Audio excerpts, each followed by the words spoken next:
Welcome to the channel. An amazing unsolved mystery has occurred in Brazil.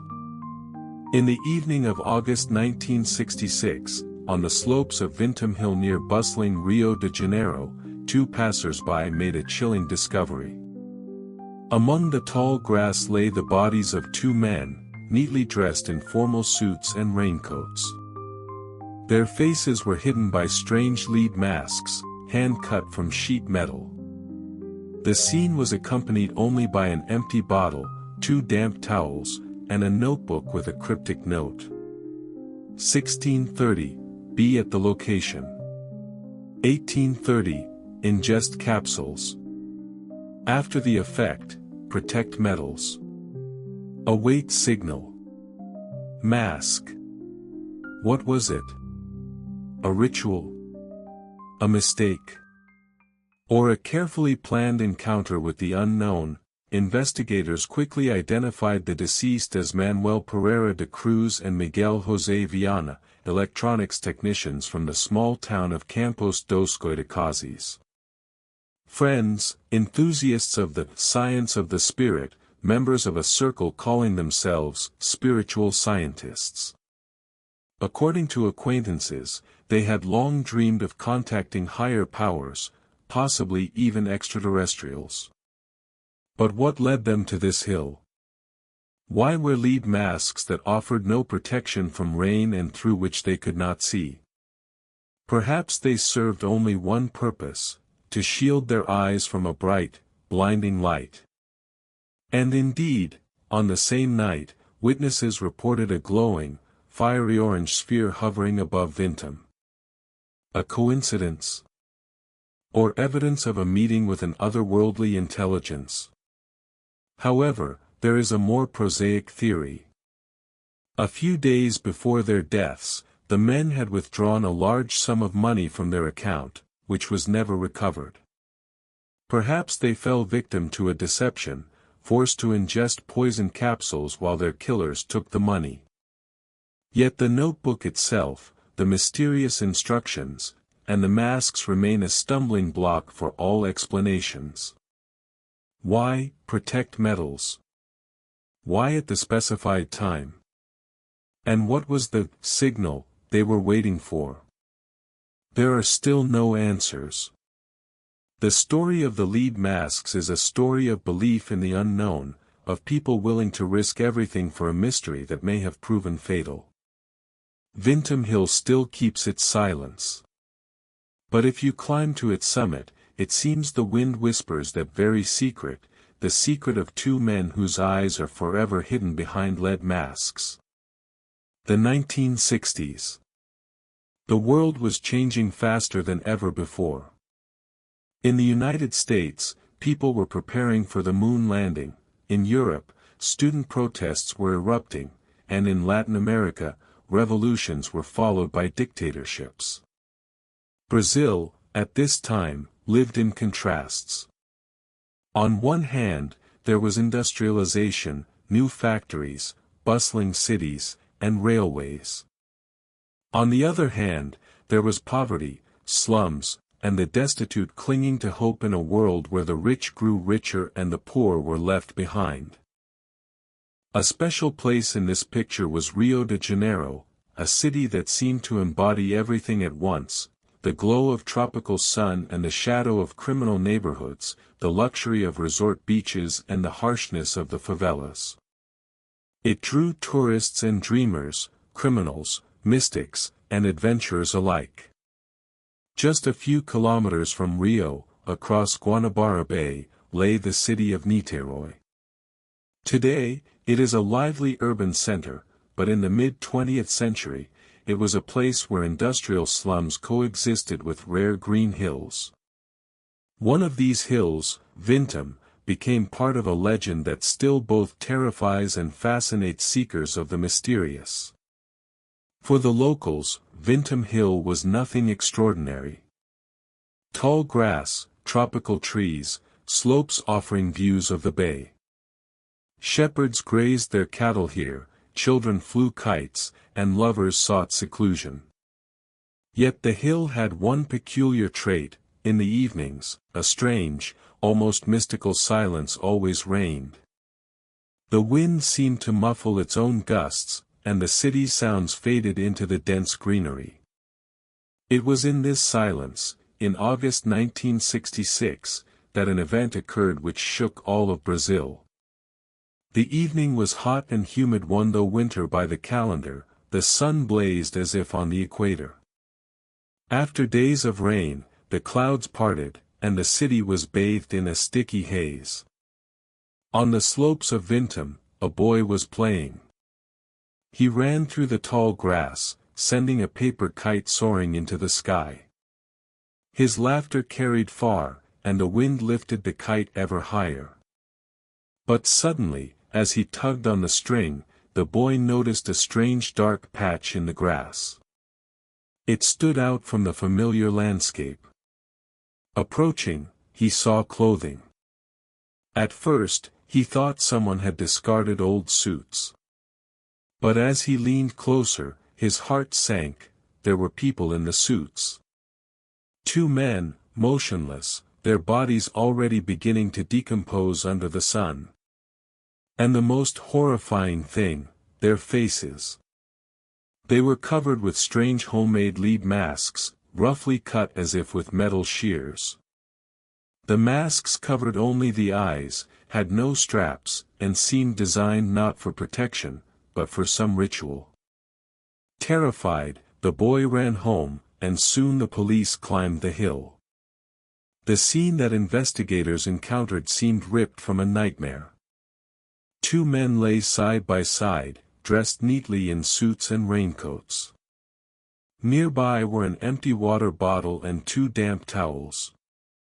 In their pockets were notes with incomprehensible codes and strange instructions. 1630, be at the location. At 1830, ingest capsules. After the effect, protect metals. Await signal. Mask. The bodies showed no signs of struggle. No weapons. No money, no documents. Only a mystery. Who were these men? Why did they wear lead masks? What capsules had they taken? And what signal were they waiting for? Thus began one of the most mystical and grim stories of the 20th century, the mystery of the lead masks on Vintema Hill. It was August 1966. A hot evening over Niterói, the air heavy after days of rain. Water evaporated from the streets, turning the city into a steaming sauna. People stayed indoors, closed their windows, but the humidity seeped everywhere. On the hilltops, a light breeze offered rare relief from the heat. It was there, on Vintema Hill, that a boy named Jorge climbed to fly his kite. He came here often. The grass was tall, the space open, and from the height, the ocean winds lifted his kite effortlessly. Jorge ran across the slope, laughing, watching the sky. But suddenly, as he tugged the string, he noticed something strange. A dark patch appeared in the grass ahead, as if the earth had been pressed down. The boy froze. Approaching, he made out the outline of fabric. At first, it seemed like someone had left old clothes. But the smell came before understanding, sweet, putrid, thick, nauseating. Drawing closer, he saw what he would never forget. Two bodies. The men lay side by side, motionless, as if asleep. They wore formal suits, with raincoats over them. Their faces were covered with strange objects, lead masks, roughly cut from sheets of metal, with no straps, covering only their eyes. At first, Jorge could not believe his eyes. He wanted to run, but something compelled him to look closer. Nearby lay an empty bottle, folded towels, and the grass around them was pressed down, as if they had lain there voluntarily, waiting for something. Jorge screamed, dropped his kite, and ran down to his mother. His words were disjointed, but one thing was clear: there were dead people on the hill. When the first police officers arrived, the sun was already setting. The humid air glowed red, and the very atmosphere seemed to hint that something sinister had occurred. Pushing through the grass, the officers were hit by the same stench of decay. They found the bodies. And although the police had seen death countless times, this scene baffled them. 2 adult men. Suits and raincoats. No signs of struggle, violence, or blood. Items arranged neatly around them: bottle, towels. And those lead masks covering their eyes. One investigator later told journalists, it looked as if they had voluntarily prepared for something. Not murder. Not a conventional suicide. Some strange ritual. The police decided to leave guards at the scene and wait for morning. The night on the hill was oppressive and uneasy. Dogs howled below, and the guards reported feeling as if they were being watched. In the morning, on August 21st, firefighters, doctors, and reporters climbed Vintema Hill. The full picture emerged. In the pockets of the raincoats were receipts for purchases, a small amount of cash, and a notebook. The notebook contained sets of letters and numbers resembling codes. But most importantly, the instructions. Neatly written, in simple words, like a to-do list: 1630, be at the location, 1830, ingest capsules, after the effect, protect metals. Await signal. Mask. The doctors noted that the bodies had been there for several days. The heat had accelerated decomposition, meaning the men had died shortly after they were last seen alive. But what had happened? Where were the capsules? And why the masks? The news spread across Brazil instantly. Newspapers wrote of a mysterious death on the hill, comparing the discovery to scenes from fantastic novels. Some called it a monstrous crime, others a spiritualist ritual. Neighbors of the boy who had found the bodies reported seeing a strange light above the hill that night. It was like a glowing sphere hovering over the grass, one woman recalled. The police, however, looked at it pragmatically. They found no money on the deceased. Yet bank records showed that shortly before their trip, they had withdrawn a large sum. Someone could have deceived and robbed them. Still, even the most skeptical officers could not explain, why the masks? Why the instructions? And what signal were they waiting for? This discovery was only the beginning. Soon it became clear that the deceased were far from ordinary people. They had secret interests, dreamed of contacting higher powers, and perhaps had walked willingly toward their own deaths. Their names: Manuel Pereira de Cruz and Miguel José Viana. 2 names that for their neighbors were part of everyday life, but for history became symbols of mystery. They lived in the town of Campos dos Goitacazes, in the state of Rio de Janeiro. An industrial center, a city of oil workers and factory laborers. Life there moved at a steady pace: noisy markets, narrow streets, working-class neighborhoods, football matches on weekends. Manuel and Miguel had been friends for a long time.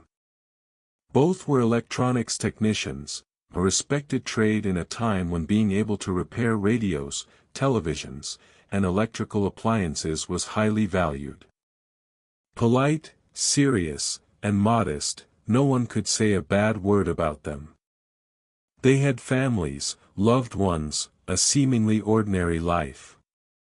But beneath this ordinary facade lay another side, a fascination with science that bordered on mysticism. Manuel and Miguel were part of a small group of enthusiasts who called themselves spiritual scientists. These people believed that beyond the familiar world, another level of reality existed, and that science and spiritual practices could help access it. They were interested in everything: spiritualism, parapsychology, contact with other civilizations. They met in the evenings, discussing hypotheses, sharing articles from newspapers and magazines. The group paid particular attention to building electronic devices to communicate with higher intelligences.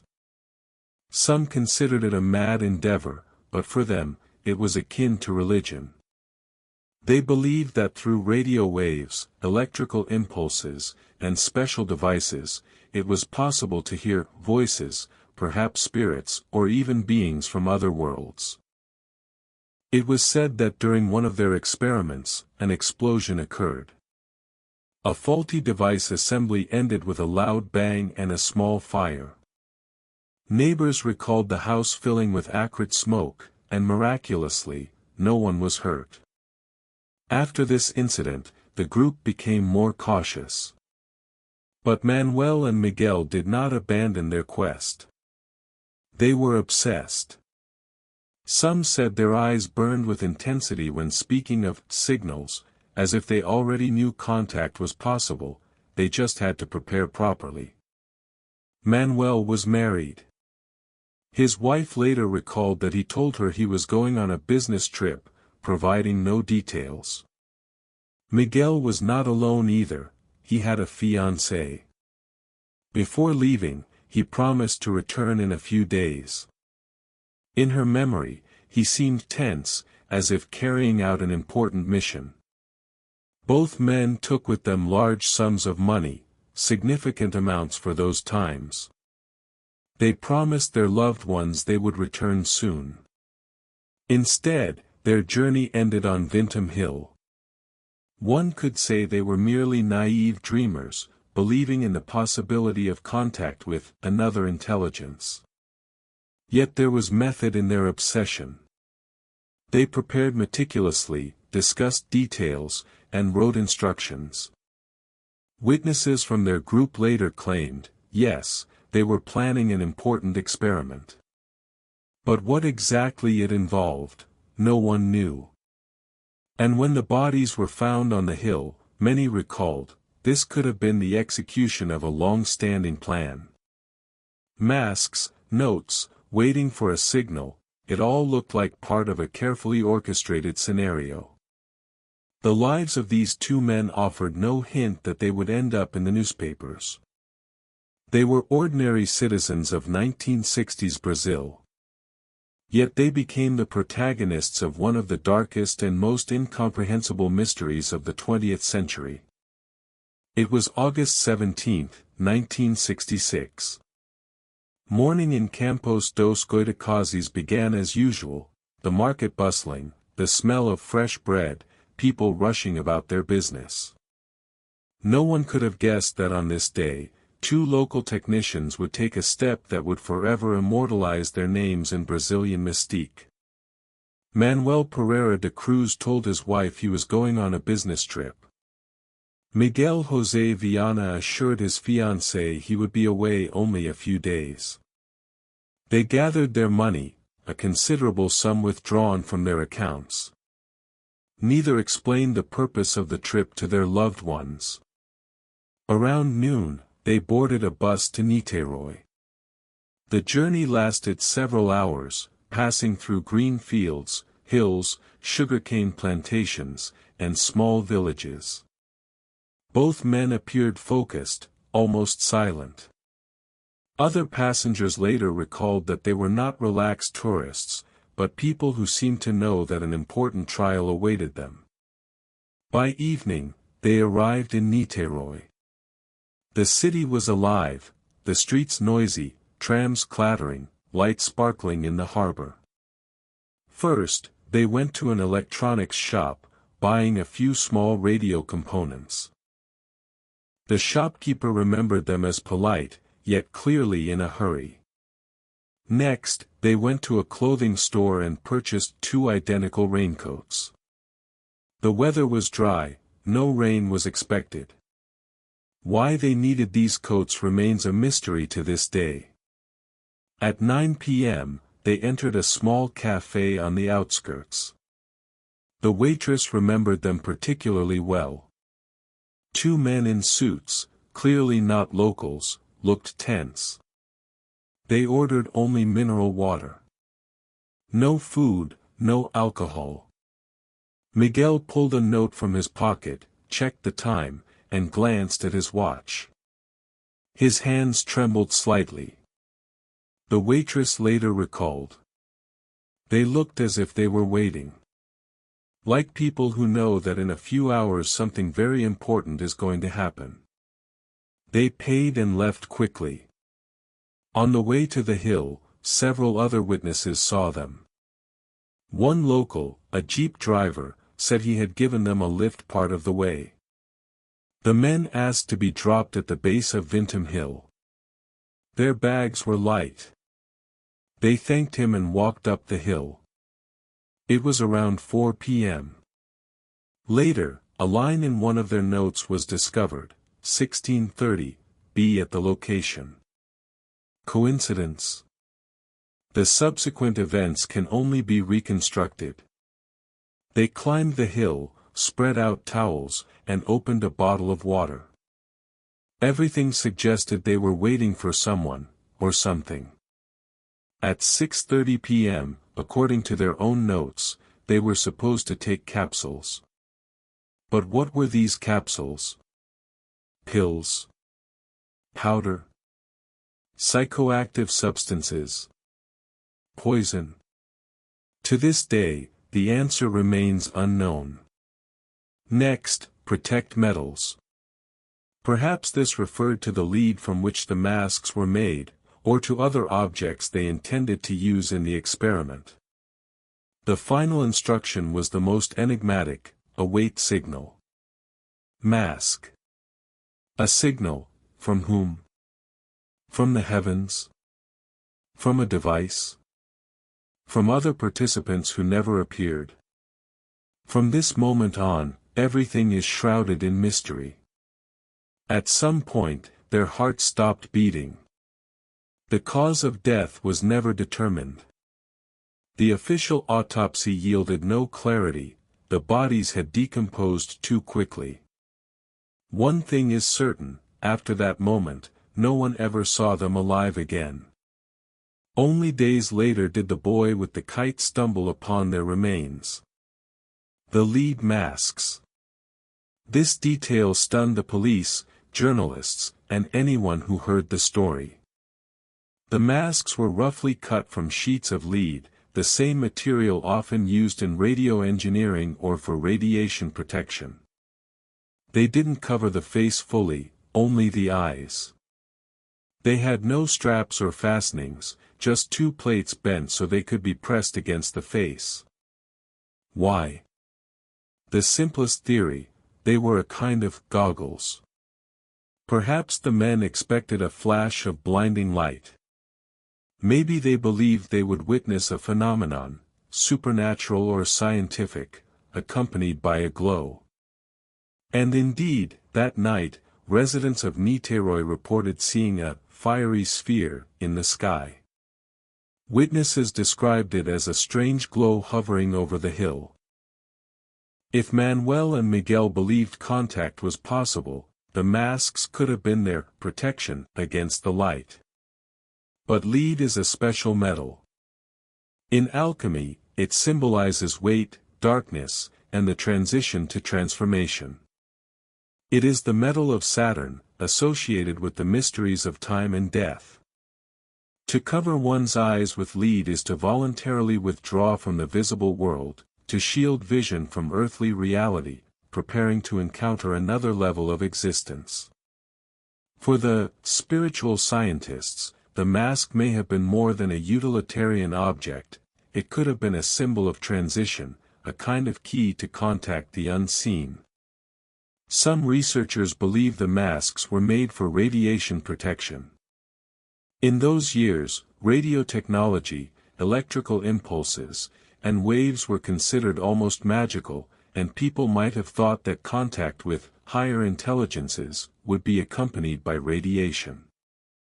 Lead is indeed used to shield against radiation. Even in its primitive form, to them it may have seemed logical. The note found with the bodies raised no fewer questions. It contained the following lines. 1630, be at the location, 1830, take capsules, after the effect, protect metals, await signal. Mask. At first glance, it looks like a simple to-do list. But each line conceals a mystery. 1630, be at the location, this time matches when they were last seen alive. Punctuality indicates a plan. 1830, take capsules, what were these capsules? Psychoactive drugs. Sleeping pills. Poison. No capsules were found. Perhaps their bodies decomposed so quickly that no trace remained. After the effect, protect metals, which metals? The lead masks. Their instruments. Or is this a mystical language in which metals symbolize the human body as a vessel? Await signal. Mask, the most ominous line. Await what? A signal from the sky. A signal from the device. A signal from other participants in the experiment who never arrived. And mask, a reminder that at the moment of the signal, their eyes must be protected. This was not the first such case. 2 years earlier, another technician had been found dead in the same region, also wearing a lead mask. Official reports about this incident are scarce, but rumors persisted. Could this have been a chain of experiments? Or the work of the same cult? The discovery can be interpreted in different ways. Skeptics argue, 2 naive people believed in the possibility of an experiment, ingested an unknown substance, and died from poisoning. Everything else is coincidence. But those inclined toward mysticism see a different meaning. They are convinced that Manuel and Miguel were preparing for contact. They knew they had to wear the masks and wait for the signal. And perhaps, they received it, but we will never know what that signal was. The picture grows increasingly enigmatic. Masks, the note, the strange disappearance of money, witnesses seeing glowing spheres in the sky, all of it forms a dark puzzle, where every explanation only raises more questions. The story of the lead masks is like a dark labyrinth. Every turn seems to lead to an answer, yet instead opens a new door, behind which lie even more questions. After the bodies were found, the police and journalists tried to piece together the scene. But the longer they investigated, the more incredible the theories became. One theory emerged almost immediately. On the day the 2 technicians died, residents of Niteroi reported a strange phenomenon. Over the Vintema Hill, a bright glow was seen, a fiery sphere, suspended in the air. The masks, the note, and the capsules looked like preparations for a contact. The group that included Manuel and Miguel called themselves spiritual scientists. They were indeed conducting experiments in attempts to connect with other forces. Supporters of this theory believe the capsules were some kind of mind-tuning substance, intended to facilitate contact. The masks, in turn, were meant to protect them from the light of a ship or other energetic phenomenon. In their view, death was not accidental. It could have been a transition, the bodies remained on the hill, but consciousness moved beyond. A more rational hypothesis suggests that they may have prepared the substance themselves, which led to the tragedy. It is known that Manuel and Miguel were fascinated by electronics and chemistry. Perhaps they experimented with psychoactive or even toxic substances. The note could have been their protocol: take the capsules, wait for the effect, put on the masks. But the substance turned out to be deadly. Doctors could not determine the cause of death due to the rapid decomposition of the organs. Brazil in the 1960s was not only a period of industrialization but also a flourishing of spiritism, mystical cults, and secret societies. Some researchers are convinced that Manuel and Miguel became victims of a ritual. The lead masks could symbolize closing one's eyes to the earthly world. The capsules, a ritual tool to separate the soul from the body. Protect metals, a phrase that might have an esoteric meaning, understood only by the initiated. In this interpretation, the tragedy was the result of fanatical faith in mysticism pushed to its extreme. Another theory: murder and robbery. This is the most prosaic, yet the most logical explanation. Manuel and Miguel withdrew a large sum of money, about 3 million cruzeros. The money was never found on them. Witnesses saw the men with unknown companions, traveling by jeep toward the hill. No capsules, no poison, no fight was found, only the note. Perhaps they were lured by the promise of an experiment or contact, given capsules, poison, and after death, their money and valuables were taken. Supporting this theory is the fact that a few years earlier, another technician was found dead under similar circumstances, with a lead mask. This could have been the signature of the same group of criminals or murderers. A third version: mass hallucination and mythology. Skeptics claim the story of the fiery sphere may have been a product of imagination or journalistic sensationalism. The masks were simply homemade items without any mysterious significance. The note, banal reminders, later interpreted as mystical instructions. In this version, the tragedy is explained as simple poisoning and the death of two trusting men, but it was the media and public perception that turned it into a story of the occult. Which version is more likely? UFO contact is dramatic and compelling, but the evidence is thin. Some kind of experiment seems plausible: the men were fascinated with technology and could have made a mistake. A strange ritual? That fits the cultural context of Brazil, where mystical groups were common. Or perhaps robbery. That explains the missing money and the suspicious behavior of unknown individuals. Yet none of these versions provides a definitive answer. Each adds another layer to this dark story. To understand the story of the lead masks, one must immerse themselves in 1960s Brazil, a country of contrasts. At this time, Rio de Janeiro and surrounding cities, Niterói, Campos dos Goitacazes, were experiencing rapid growth, industry, construction, a new rhythm of life.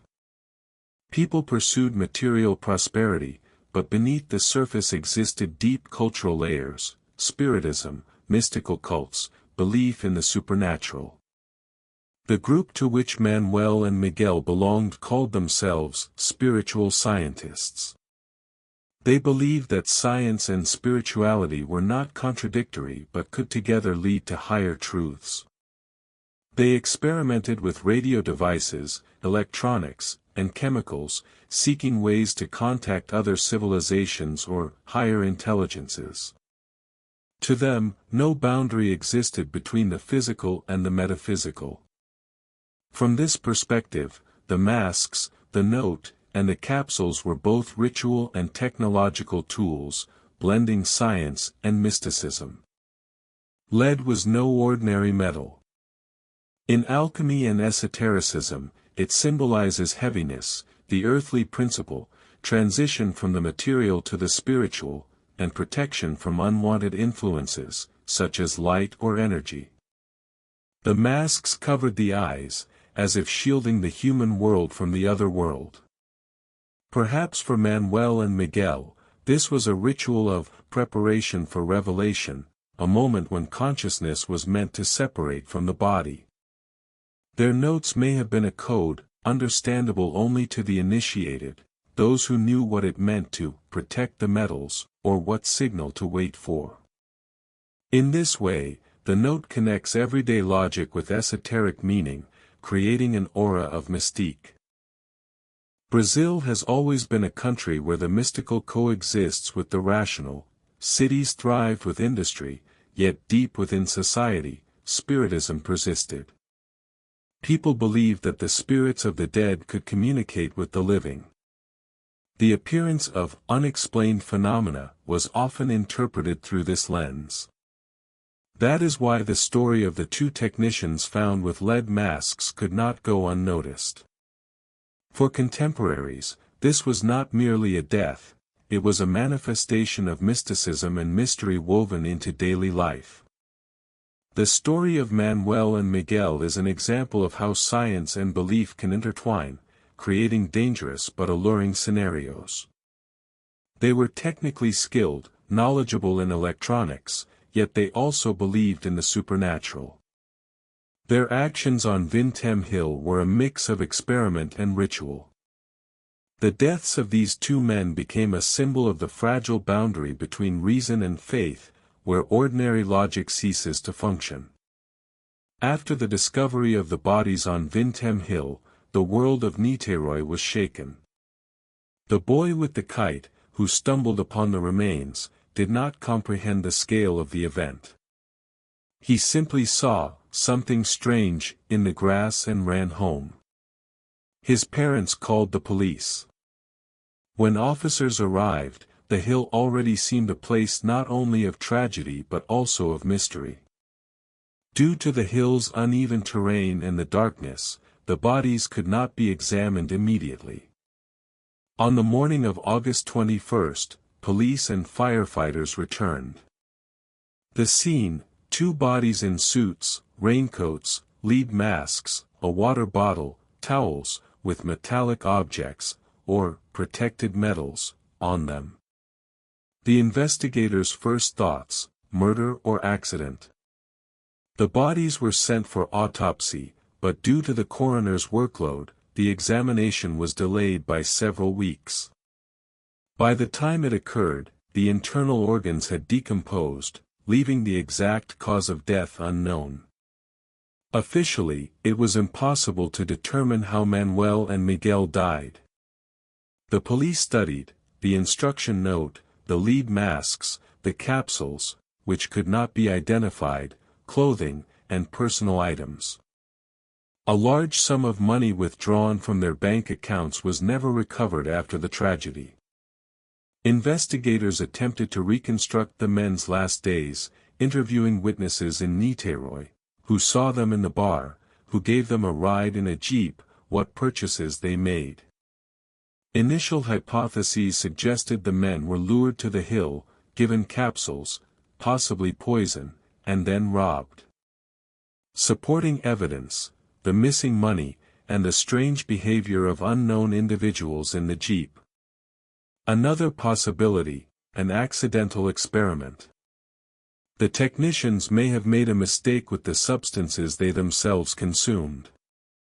Their fascination with spiritual science explains the masks and the instructions. Perhaps it was UFO contact or a mystical ritual. Witnesses reported seeing a bright fiery sphere above the hill. In this interpretation, the lead masks and capsules were ritualistic props. The story spread quickly in the newspapers. Residents of Niterói and nearby towns debated who the men were and why they climbed the hill. For many, it was a shock. Ordinary technical specialists had become the protagonists of a strange mystical drama. Rumors circulated about spiritual experiments and encounters with other entities. Journalists called it the most mysterious death in Brazil in recent years. Since then, the tragedy of Manuel and Miguel became a legend. The story inspired research, books, documentaries, and online discussions. It demonstrates how science, faith, and human naivety can intertwine in a tragedy. Every version of events raises more questions than answers.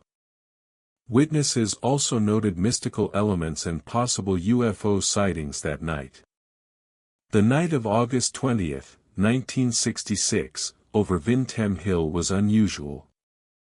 Witnesses recalled the air was heavy, yet carried a strange energy, as if the world itself was holding its breath. On this night, Manuel and Miguel ascended the hill with capsules, masks, and the enigmatic note. Some locals later reported a strange phenomenon: a fiery orange sphere hovered over the hill. It made no sound, floated smoothly in the air, and then suddenly vanished. The timing coincides with the moment the men took the capsules and put on the masks. Supporters of the extraterrestrial contact theory believe the object may have been the source of the signal mentioned in their note. According to mystical hypotheses, the masks were meant to protect their eyes from the intense light of the UFO. Their primitive construction suggests they were worn briefly, precisely at the moment that glowing sphere appeared. Skeptics see coincidence, while esotericists perceive symbolic meaning, separating consciousness from the body and transitioning to another state. Friends of Manuel and Miguel from the same spiritual scientists group stated that the men sought to synthesize science and mysticism. They built devices for contact with higher entities, striving for the exit of consciousness beyond the human body. Masks, capsules, and instructions were elements of a ritual, a form of technical spiritism. They believed that preparation could allow entry into a state of higher knowledge and eternal consciousness. On the hill, only the bodies, masks, and a water bottle were found.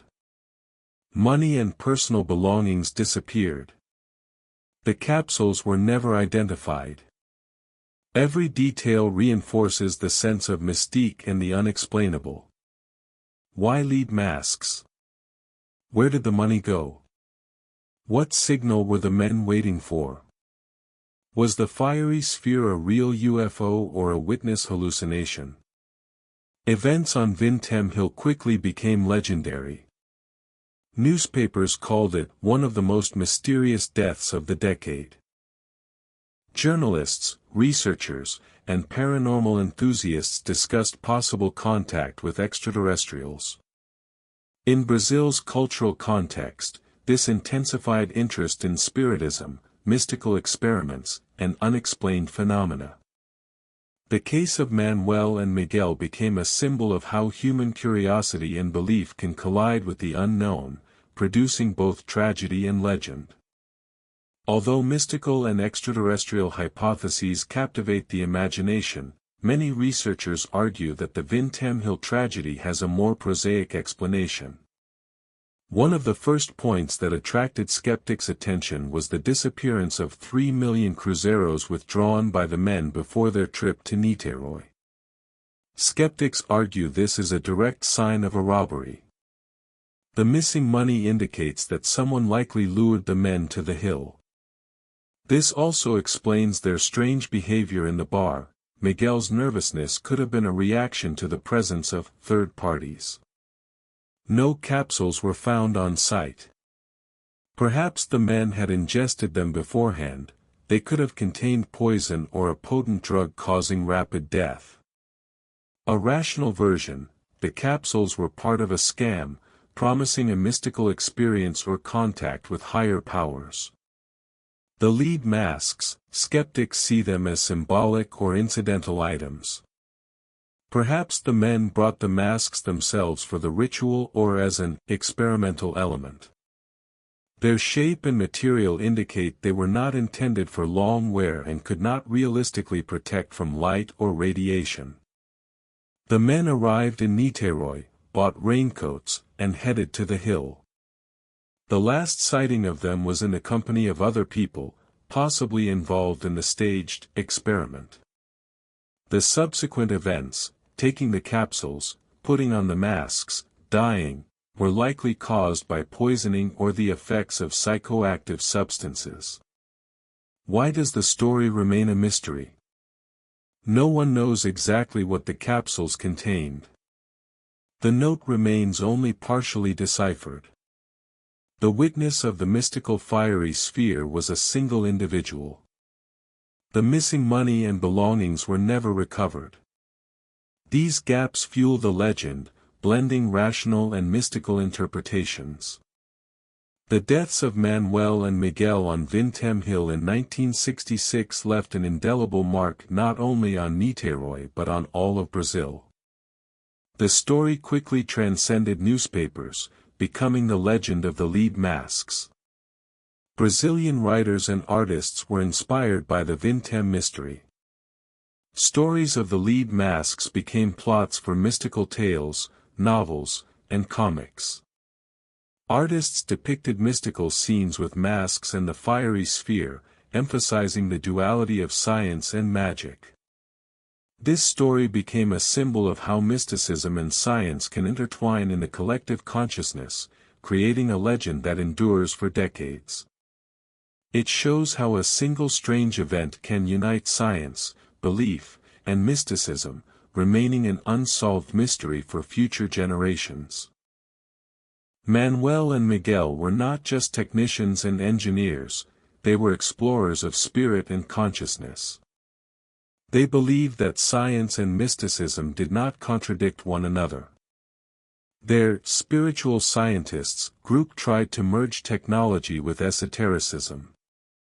The desire to explore invisible worlds could outweigh natural fear of danger. For them, Vintema Hill was a place to encounter the unknown, to touch something greater than everyday reality. The story demonstrates how human trust can become dangerous. They relied on their friends and colleagues, following instructions as ritual or scientific protocol. Without fully understanding the consequences of the capsules and masks, they followed the plan to the end. Their faith and curiosity made them vulnerable to mistakes or possibly malevolent intentions from others. Brazil in the 1960s was a period of spiritual and mystical renaissance, spiritism, esoteric groups, interest in contact with other worlds. The social environment supported belief in the supernatural as part of life, not as an exception. This cultural backdrop explains why the men may have perceived the strange instructions as normal. On Vintema Hill, they met their tragic fate. The masks closed their eyes, shielding them from the earthly world. The capsules completed a process whose consequences could not be foreseen.